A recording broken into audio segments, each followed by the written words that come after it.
హైదరాబాద్ నగర ప్రజల ఆరోగ్యాన్ని ప్రమాదంలోకి నెట్టేలా నకిలీ చాక్లెట్ తయారు చేస్తున్న ఒక ముఠా గుట్టును హైదరాబాద్ సిటీ పోలీసుల ప్రత్యేక విభాగం ఫాస్ట్ బృందం బట్టబయలు చేసింది.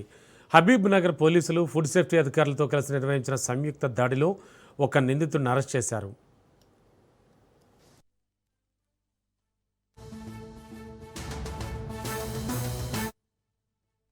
కొండా కార్తీక్ అనే వ్యక్తి ఓల్డ్ మల్లేపల్లిలో ఉన్న సీతారాంబాగ్ ప్రాంతాల్లో ఉన్న Vignesh food specialities private limited పేరుతో నకిలీ చాక్లెట్ తయారీ కేంద్రం నిర్వహిస్తున్నట్లు గుర్తించారు. నమ్మకమైన సమాచారంతో ఫాస్ట్ బృందం అలాగే ఫుడ్ సేఫ్టీ అధికారిని సమీనా బేగం హబీబ్ నగర్ పోలీసులతో కలిసి మెరుపు దాడి చేపట్టారు.